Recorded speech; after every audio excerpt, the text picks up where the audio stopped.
think it's prioritization. I think at any one time, Rob, as a leader, you'll always get faced with a lot of things. But of course, when it's a time of plenty, it doesn't feel like you're making a lot of decisions. You have to be decisive. Don't second guess yourself. Don't overthink it.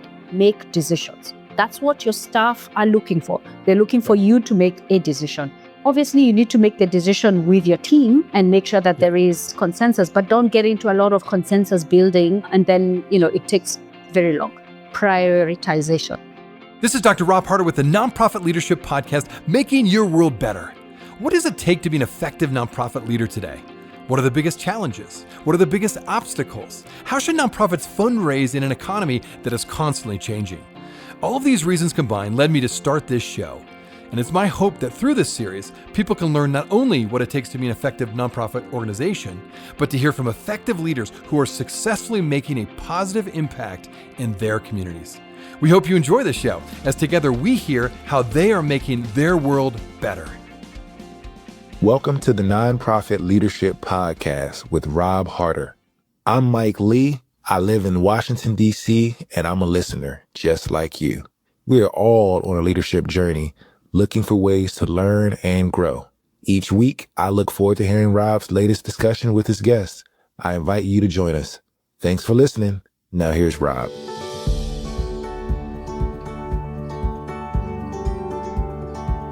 This podcast is sponsored by DonorBox. DonorBox, helping you help others with the best donation forms in the business. Well, welcome back to the Nonprofit Leadership Podcast. So glad you're with us today. I've got a very interesting guest, and she's going to talk all about a really unique work that she is in charge of, that she's leading. So I have Dr. Doris Macharia with us today. Doctor, thank you so much for joining us today. Thank you for having me. Looking forward to the conversation. You got it. Well, I always like to start all my episodes just giving my guests an opportunity to share a bit about their story, a bit about your background, to give context to what you're doing today. So maybe you could start there. Yeah. First of all, thank you so much once again. I'm Dr. Doris Macharia. I am the president of Elizabeth Glaser Pediatric AIDS Foundation. I'm based in DC here in the US. But I started my journey many years ago. I'm Kenyan and a medical doctor, and I got my medical degree about more than 30 years ago and pursued the field of public health, worked in the field in global health, working in HIV programs and also other related fields in global health. So it really has been an exciting journey for me. And in just the last year, taking on this role as the president has been eye-opening, stretched me quite a bit, but it's just been a tremendous time of learning and just getting even more committed to children, moms, and families.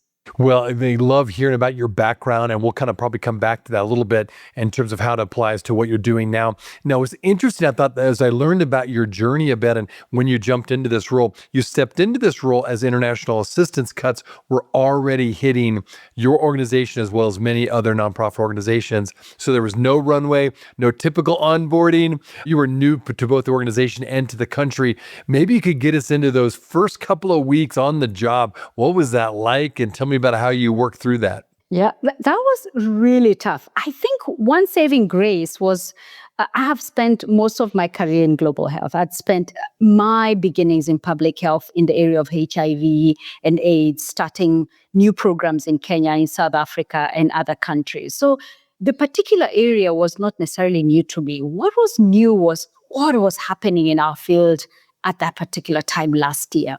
But yes, no onboarding, formal onboarding. However, I met committed colleagues who were passionate about our mission to end AIDS in children, to reach more moms, to reach more families. That commitment, I think, is what continues to inspire me. However, it was chaotic. It was very chaotic. I can only imagine. It was really rough because, we had projects which had to come to an end in a number of countries, such as in Eswatini, and also even the projects that continue even up to today, a number of activities, we could not go ahead with. However, we must always celebrate the wins, and we must always celebrate the fact that we continue to show up.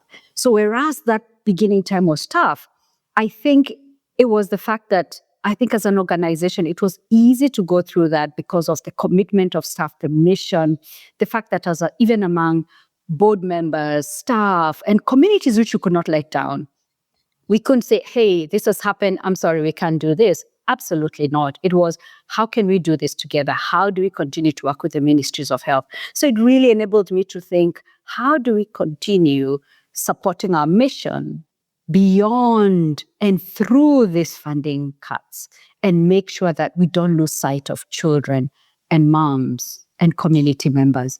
That's where it all is, that's what's most important. So it's very easy to feel, oh gosh, this is hard, but it's even harder for those communities who have interrupted services. So it was hard for everyone, but I think it's just because of the EGPAF, Elizabeth Glaser Pediatric AIDS Foundation, and the kind of organization we are, that, we're able to bounce back. Obviously, we're a bit leaner than we were. A few things have changed, but we are still here. You survived. Yes. We done. survived and we're thriving. And we're thriving, Rob. I love hearing that. Not just surviving, you are thriving. And I think that's so good, right? There's so many nonprofit leaders around the country that are listening to this podcast, and they've gone through their own challenge, right? Particularly post-COVID. And then I think now is another round with all this, as we mentioned, the international funding cuts in the United States context. There's so many federal funding grants that have been cut and slashed 100%. And so it's really impacted people and what they can do. So in the midst of that, you are in a position where you have to still lead. And you can mention, it's almost like you're leading in a crisis. How did you go about building and earning trust so that you can continue to really not only survive, as you mentioned, but begin to thrive by earning more and more trust with your leadership? Maybe you talk a little bit more specific things you did intentionally to build that trust and grow the organization. I think one was leading with presence, knowing at that particular time, making sure I can show up in conversation, be empathetic, listening deeply. I had a lot of listening sessions, one-on-one group sessions, to understand not only what has worked before, but how are staff feeling at this particular moment? What are we hearing from the communities that we are serving? What do we need to do differently? How do we continue to show up as an organization? So for me, the realization very quickly needs to be visible in that particular moment. And I think that was useful, whether it was the one-on-ones, the town halls, which we continue to have, rolling out newsletters, communicating. You can't over-communicate.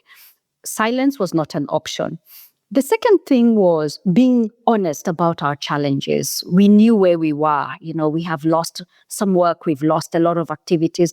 And unfortunately, we also lost a number of our staff because of the changes and the funding that was no longer there. But we could not lose sight of what I was calling and what I call the horizon. Our horizon is our mission, making sure that we don't lose sight of that. I think for me, the other thing is, and maybe the third thing is, drawing from the authority of our mission. Very important.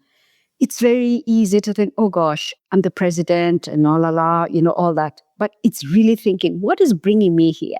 It's mission alignment with my own values. And we have to name it. We have to name what holds us together. And it was unanimous, almost unanimous, that we need to be here for children. We need to be here for the communities. We cannot let them down. We need to show up. And yes, some aspects of our work has changed, but the problem has not changed. The horizon still remains, and we have to keep moving forward. So for me, those are the things that helped me to say, yes, onboarding and all that, some things are not there. However, this is what is being presented to me at this time. And we have to move together as a team and ensure that we move from just survival to thriving. And that's where we currently are, obviously trying to continue thriving in this new era. You said something really interesting about the authority of your mission. And I like that. I think there's a lot of organizations that don't probably realize or really optimize the fact that their mission carries with it an authority, in the sense that, not in a prideful way, but just in the sense of, this is so important. This is critical for the community that you're serving. Tell me more about how you discovered what that was and what difference did you see that it made? Like I said, I met fantastic colleagues who had been doing this work for years, and obviously with a few changes, scaling up activities, getting projects to scale.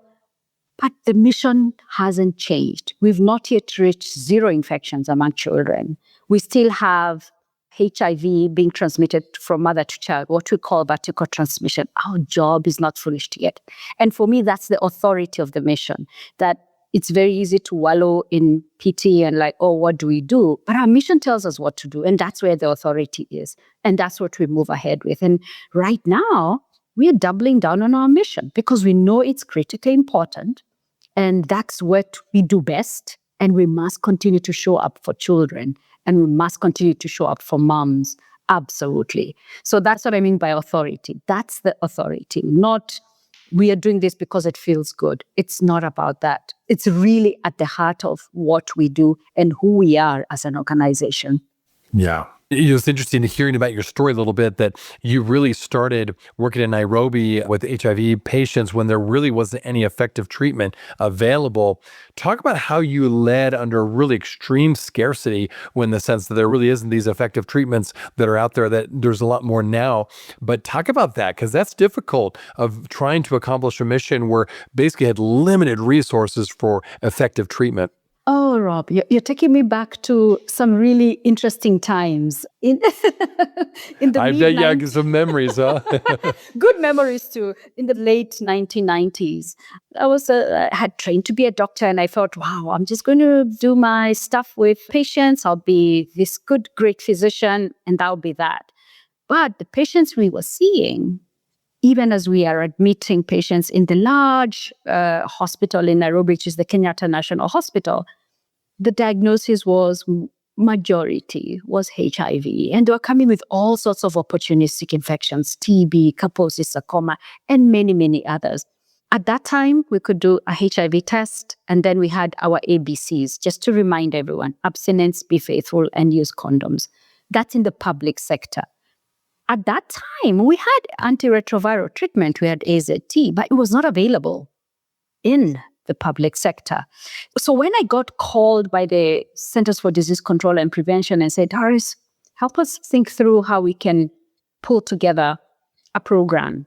And I was like, of course, how can I not do that? How can I not do that? Because we need to get out of this problem and actually be able to roll out a much larger HIV treatment program in the public sector and not see people dying, not see people having poor quality of life. And that's what got me started, that, saying, hey, count me in looking for solutions.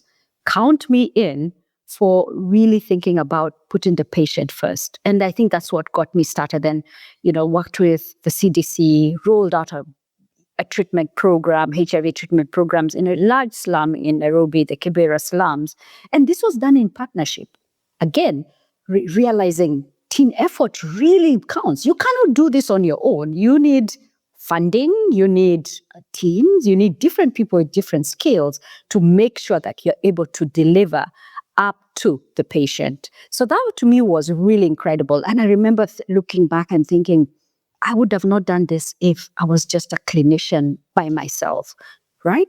This has been made possible by all those enablers and brought so much hope. And, the rest is history as we have it. And for me, that's a really proud legacy that I have. But again, it just came out of hopelessness to hope, but using all those various tools along the way to make sure that we are showing up for our Kenyans, Africans, and other people. They also deserve better life. They deserve quality of life as well. Yeah, that's where I started, and thanks for taking me back down memory lane. You bet, absolutely. Yes. Well, because we don't lead in a vacuum, right? We grow in our leadership, right? We have to start somewhere where we start, okay, I'm going to try this and grow and learn from it. And I really like what you talked about, collaboration. Collaboration is so critical. And I think in any sector, but certainly in the nonprofit social impact sector, we can't do this alone. Like you said, no one has all the tools. So we need to work with government, nonprofits, and for-profits all working together to solve, I'd say, society's biggest issues. So I really like that emphasis, and obviously it worked for your leadership. The other thing I thought was curious to learn more about, because this whole podcast is about leadership, and we all go through challenges. And I think particularly in causes or nonprofit organizations where you're working with people that are either on the margins or you're doing a humanitarian work that really has some difficult challenges you have to overcome with the clients you're serving. Obviously, you're working with HIV patients. How did you carry the emotional weight of some of the struggles that you faced? And I'm sure you saw some clients that would die and pass away, and families that were affected by that. Tell me how you carried that as a leader and continued leading, but with an empathetic heart and not being callous on the one hand, but also not being so overwhelmed that you couldn't lead the organization. Oh, yeah, that's the hardest bit because it's about how do the caregivers, doctors, nurses, etc., get care themselves. I think I was fortunate and continue to be fortunate to have a good support system. Family is so important. Even with all that's going on, reminding yourself this also matters. And that warms my heart a lot. And also the values that I have, that if I'm seeing a patient, at least even that time, even back in the day in Kenya and South Africa, is also to remember this patient is really depending on you and the health system to do something and to make sure that he or she gets well and goes back to their family, just like I am thinking about my own family. So it's also to think about even my own challenges, to remember that I have a support system, but also to do everything possible for that patient that you have at that time and where you are. And that's the beauty of I think, global health, public health, is that you can do so much for so many people in this sort of collaborative space and be able to sort of sit back and think, this has been a really good job that not only I have done, but we have done. So it's about putting the patient first, but also not forgetting about yourself, that you also need some fuel, even as you're thinking about the challenges of, I don't have drugs, I don't have this, but somebody has a solution, right? So let's get the solution. So yeah, and that's, I think the beauty, like I said, of public health is that you can do so much for so many people, setting guidelines, working collaboratively with partners who can deliver things which possibly I cannot and I couldn't. So yeah, so I think it's really being able to reach beyond yourself and work with others, but also reach within yourself and know, okay, this is hurting me now. I need to go somewhere. I need family to be able to support me and lift me up so that I can be able to do this another day. We'll be right back.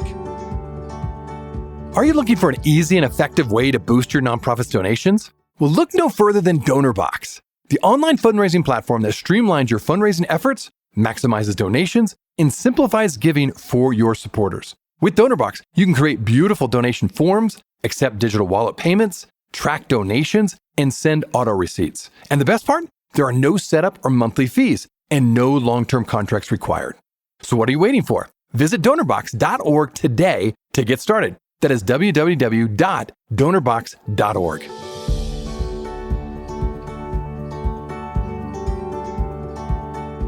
I love that. Self-care is so important, isn't it? That to be sustainable in an organization, whatever role, but certainly if you're the leader and the president and CEO, you've got to make sure you're taking care of yourself, because if you don't, the people are depending on you to take care of yourself so you can keep leading. So I love hearing that. It sounds like you've done a good job. Oh, no, still doing it. I don't want to make it sound like I have it all figured out, but it's knowing that all these tools are in your arsenal. You just have to be able to utilize them and reach out, even when it's so difficult and it doesn't look like there are any answers. There's always something. And the strategies and all that, that's there. And you know what to do, but the challenges are still there. And you can be able to get out of that. Yeah. No, that's good. Well, there's no doubt all of us have people that have influenced us as leaders. And you have mentioned that your father really had a huge leadership influence on you. And he did a lot of work with young people at the YMCA in Kenya, as I understand. Is there any lessons as you think about the influence your dad had on you? Is there anything that really stands out, a lesson or two that has really shaped your own leadership today? Yeah, Rob, oh gosh, my own father I didn't know at that time, but he was a humanitarian. I did not know what to call it then, but I know what to call it now. He was a humanitarian. He was very much deeply, he was a man of his faith. He was a lay preacher. So when he joined the YMCA, his values aligned with where he was going. So that's the first thing, that your own values it's good when they align with the organization mission and vision. Then the passion comes and the commitment comes. That's one thing. Two is that he used to come back with all sorts of stories about, he used to travel a lot and come back, oh, this happened here and this happened here, this is what he did. The realization, wow, there are different cultures out there. And what did you do? Oh, I did this and I did this. And the desire to be able to do much more, to have a bigger impact, I think was there even through those stories. The third thing is he was quite articulate. I mean, he passed away some years ago. This is before computers and everything, but he used to handwrite his speeches and he used to say, no, I have to make sure everything is done well and I pronounce and he used to have like a writing pad and write out some of his speeches or things like that. So I also learned, take pride in your work, prepare. Don't just think that you're going to wing it. Prepare for not only meetings, prepare to meet staff, prepare for everything. Because at the end of the day, you have to always show up with your best foot forward. So that whole values and alignment with mission, preparation, servanthood, I think to me really, really touches me. And I think even as I think of EdPath, it sort of checks all those boxes. And he did what he could, of course, for us and for myself and my siblings to have a better life. But in so doing, he also sort of pushed me, in a sense, indirectly to this work, that I'm doing now and having a bigger impact on world and global health and all that. That is, for me, an incredible. I don't know that he had that vision, but certainly, I would like to imagine that he may have thought, oh yeah, maybe I'm going to do this. But I'm just so proud of that. I'm so proud of all that and all that he helped me to become. And I've been, yes. Thanks for sharing that. I mean, it sounds like you learned some great lessons from your dad, and obviously it's shaping you as a leader, and even to the point where you're in humanitarian work yourself, partly because of his influence. Love hearing that.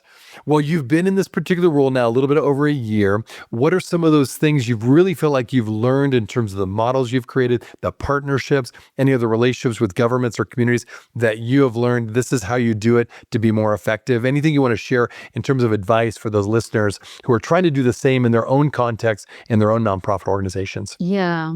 I think the first thing, Rob, is think about your mission. Your mission is your guide. Like we said, it's the authority. What's your mission? How can you ensure that you keep track of your mission, ensure that you can still thrive there?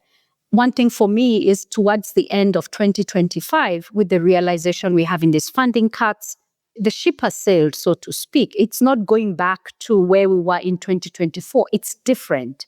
So one of the things which I had to work with the team is doubling down on our mission. We had to ask ourselves, have we met our mission? We haven't met our mission. We've not reached zero infection. So there's work to be done. But how are we going to do this work in this moment and in this environment? So it's also thinking about different ways of partnering. How do we go to donors and tell them about our work? So it's also thinking about that as well. So your mission still is the light and it's still in the horizon. And it's very easy during these times when it's very easy to scamper around and think, oh gosh, I think we need to change. I think we need to do this. In my honest opinion, you really double down and also you show your true who you really are as an organization. And I think that resonates well for most donors and they can hear that and you can articulate it because that's what we've been doing for years. So it's looking at our best capabilities and being able to package them in a way that makes sense in terms of mission alignment. So for me, that's the other thing I learned. I think the other one is realizing that as an organization and as the staff, the resiliency. People want to do more. They want to put up their hands and say, Doris, what can we do here? Here's an idea. Listening, continuous listening. Even when you think I think we've checked all these boxes, continue listening. And that will be important going forward. And then, of course, lastly is looking for other newer ways of doing our work, of getting new donors to support the work that we're doing, telling our stories in a different way. Our stories continue to matter. What is happening at community level continue to matter now more than even yesterday.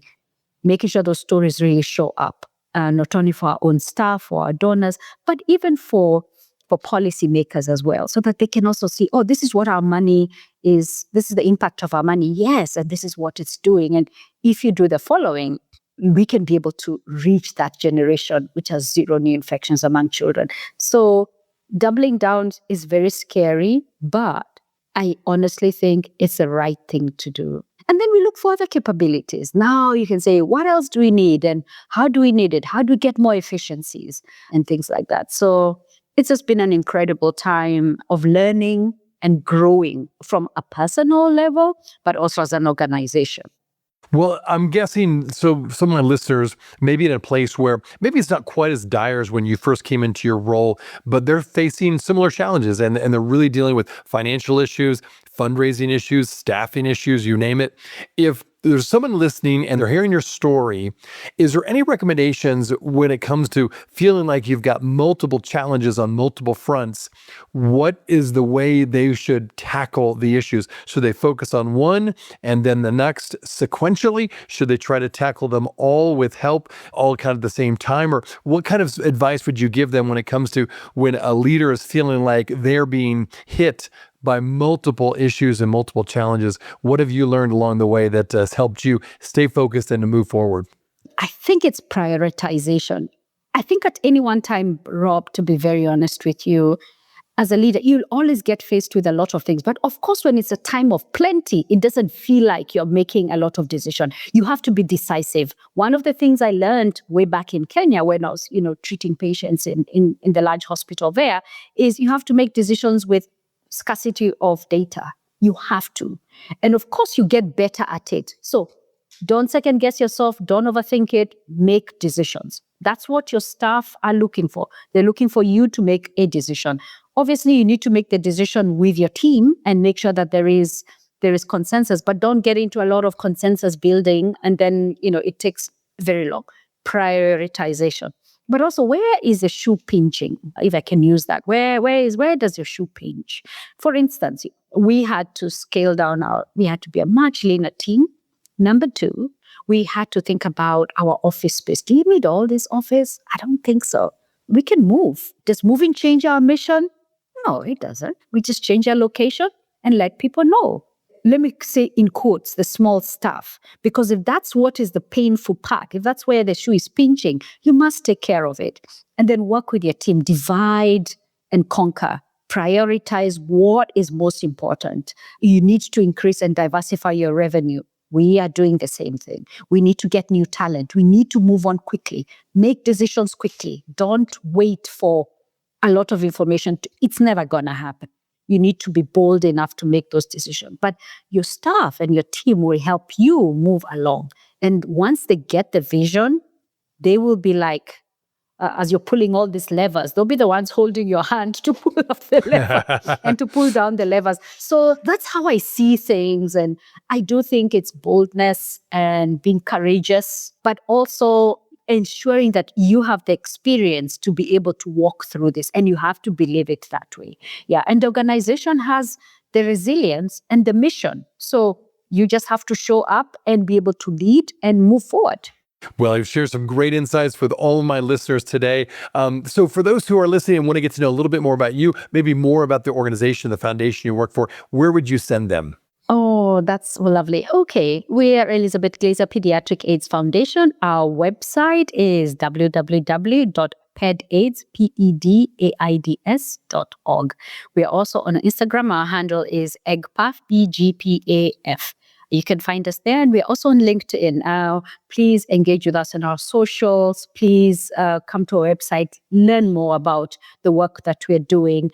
And we're only a chat away, a tweet away, and a post away to engage with you. We are just looking forward to engaging with everyone, to tell them more about what we're doing, but also for them to help us champion our mission and end pediatric AIDS once and for all. Well, again, thanks so much for taking time to be on the show and share your insights. It's obvious to me that you've learned a lot along the way. What a wonderful example is of your dad, having such an influence on you, but then for you to put it into practice and to shape you as a leader today and all the work that you're doing. So again, thank you for sharing that with the listeners here. And I just thank you for what you're doing, because the work you're doing is really hard. It's not easy. And yet you've really worked through some difficult circumstances to keep not just surviving, but thriving. So thanks again for being on the show today. And thank you so much. We have exercised our muscle, so we're hoping that muscle works for us in the future as we continue doing the work we're doing. Thanks for having me, and thank you so much for this opportunity. For sure. Well, for my listeners, again, as you listen in, as always, there'll be show notes. You can learn a little bit more about Dr. Macharia's, as well as the work that she is doing and the foundation that we're talking about today. But I just encourage you, if you're really struggling and really having a hard time, maybe you came in and didn't have onboarding, just like the doctor did not have onboarding, or you're just dealing with resource challenges or donor challenges or staff issues, whatever it is, take some encouragement from Doris today that she has gone through similar and maybe even more difficult things, and she is thriving. So I encourage you to listen a little bit more to her story, find out a little bit more about her. Feel free to reach out. And I'm glad you've tuned in today, and we will see you next week. Hey friends, well, I wanted you to know that this podcast can be found on iTunes, Spotify, Amazon, Google Podcasts, and wherever you listen to other podcasts. I also want to encourage you to like, subscribe, and share this podcast with others. This will actually help us get this great content out to more nonprofit leaders just like you. You can also join the Nonprofit Leadership Podcast community. Find other resources and interviews of past guests all on my website, nonprofitleadershippodcast.org. Well, thanks again for listening, and until next time, keep making your world better. This podcast is sponsored by DonorBox. DonorBox, helping you help others.